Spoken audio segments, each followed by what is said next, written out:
Voici une explication suivie d'une autocorrection du programme Addition. En fait, ce programme affiche les deux règles, soit de l'associativité ou de la commutativité, selon le bouton qui est cliqué. Donc, si je clique sur associativité, j'affiche la règle correspondante et même chose pour commutativité. Remarque cependant euh, qu'au niveau de l'interface, elle est tout de même assez simple. L'espace, oui, les objets sont bien centrés, mais on a peut-être tendance peut-être à grossir la taille du texte et peut-être également gérer l'alignement qui fait en sorte qu'on voit un alignement à gauche, peu importe l'objet, la règle qui est affichée. Naturellement, cet exemple-là est pris du cours, donc lorsqu'on ouvre le lien et la description du travail se trouve à l'intérieur du lien addition.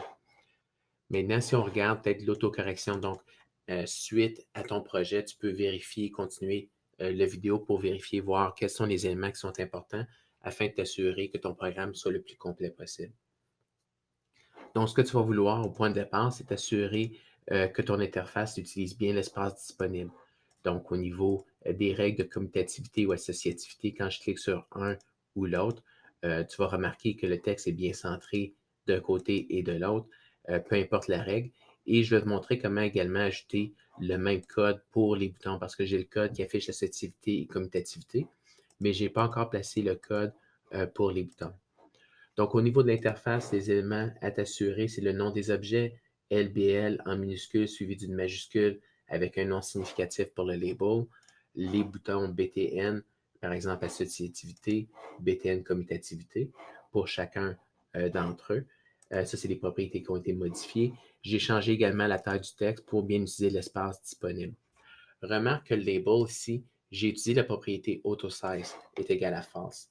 Le but de cette propriété-là, c'est de définir l'encadré ou l'espace que va occuper la règle. Et de cette façon-là, ensuite, je peux appliquer un text align avec un élément centré qui va afficher l'information bien alignée, bien au centre de la page. Maintenant, au niveau du code, donc si je regarde le code associativité, assure-toi que ton code est bien disposé. Les tabulations habituellement se font par défaut, mais tu veux documenter ton code, c'est-à-dire ajouter le commentaire initial au début de ton programme et afficher les différents commentaires qui décrivent chacune des étapes de ton programme. Au niveau maintenant du code, tu veux modifier l'objet LBLMaths. Tu veux également modifier sa propriété texte pour afficher soit la règle de l'associativité ou la règle de la commutativité. On pourrait faire la même chose ensuite pour les deux boutons, c'est-à-dire on pourrait double-cliquer sur le bouton pour ajouter un événement onClick à notre objet. Cependant, il faudrait réécrire et copier-coller la fonction. À la limite, tu peux le faire que c'est un cours d'introduction à l'informatique, donc je ne m'attends pas à ce que ton code soit optimal dans tous les sens du terme. Cependant, je vais te proposer ici une solution qui est plus pratique. C'est-à-dire que pour chacun des objets, tu as les propriétés ici qu'on peut modifier, mais on peut également modifier les événements. Donc, l'événement ici, je peux affecter déjà une fonction déjà existante. Et je pourrais dire le bouton ici, au lieu d'avoir ma propre fonction bouton BTN on click, je pourrais dire exécute le code déjà existant qui se trouve dans le menu ici. Et même chose pour commutativité.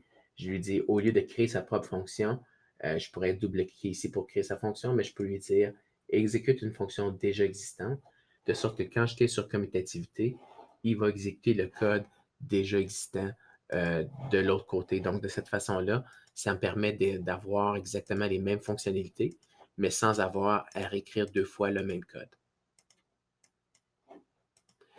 Dernière petite chose à ajouter, le programme, le bouton quitter ici. Donc, si je veux ajouter cet élément-là, donc assure-toi d'ajouter le commentaire qu'on quitte l'application, quitte le programme. Et finalement, la fonction end qui termine ou l'application dans ce cas-ci.